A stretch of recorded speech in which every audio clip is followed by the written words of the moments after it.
राशि की शादी रमन के साथ हुई थी और वह एक अच्छी बहू थी। शादी के 2 साल तक राशि अपने ससुराल के प्रति जिम्मेदारियों को निभाती चली गई। राशि की सास उससे राशि से काफी खुश थी। राशि की ननद चंचल साल में 2 बार मायके आती थी, लेकिन राशि का मायका बहुत दूर था। वह 2 साल से वहां नहीं गई थी। एक बार छुट्टियों के दौरान राशि ने अपनी सास को अपने मायके जाने की बात बोली। मम्मी जी, 2 साल हो गए हैं, मैं मायके नहीं जा पाई। क्या मैं थोड़े दिन जाकर रह लूं वहां? सास ने जवाब दिया कि अगले साल चली जाना। राशि दुखी हो गई और सोचने लगी कि जब चंचल दीदी साल में 2 बार घर आती है तो मम्मी जी कितनी खुश होती हैं और कहती है कि कितने दिन बाद आई हो। और मुझे 2 साल हो गए पर मेरे बारे में कोई कुछ नहीं सोचता। मेरी खुशी किसी के लिए कोई मायने नहीं रखती। कुछ ही दिनों बाद राशि की सास ने आवाज दी कि राशि जल्दी नीचे आओ, देखो चंचल आई है। राशि अपने चेहरे पर मुस्कान लिए अपने दुख को अंदर एक कोने में दबाए अपनी ननद का स्वागत करने गई। नमस्ते दीदी, कैसी हो? आप बैठो, मैं नाश्ता बनाकर लाती हूँ। चंचल बोली कि नहीं भाभी, कुछ मत बनाओ, मैं अभी घर से नाश्ता करके आई हूँ और आज 2-3 घंटे ही रहूंगी क्योंकि सास की तबीयत ठीक नहीं है। आपके जीजा जी उन्हें शहर के बाहर ले गए हैं दिखाने, तो उन्होंने मुझे शाम तक मायके आने का कह दिया ताकि मैं अकेली ना रहूं। तो दिन भर ननद भाभी साथ रहे, मिलकर काम किया और शाम को चंचल वापस भी चली गई। रात में राशि थक कर कमरे में गई तो रमन ने कहा कि राशि, तुम काफी थक गई हो, अब आराम कर लो।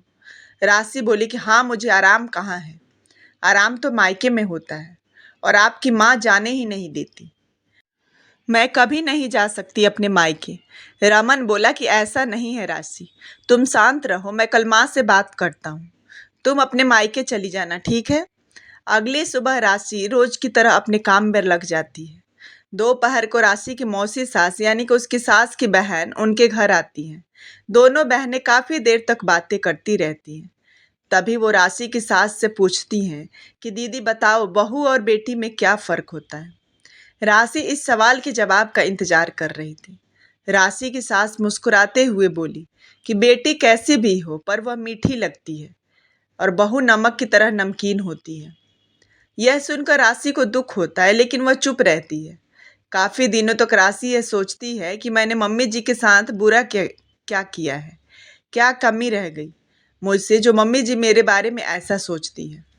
राशि को उदास देखकर एक दिन राशि की सास ने पूछा कि राशि, यहाँ आओ, तुमसे किसी ने कुछ गलत कहा है क्या, या रमन ने कुछ बोला है? राशि बोली कि नहीं, कुछ नहीं मम्मी जी।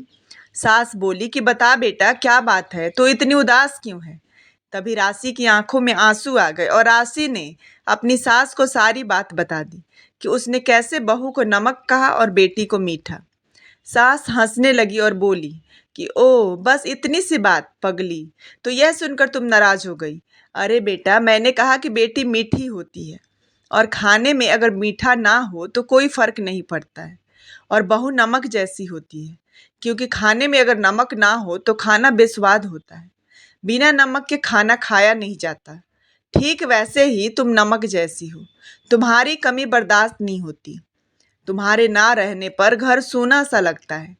राशि सारी बात समझ जाती है और अपनी सास के गले लगकर रोने लगती है।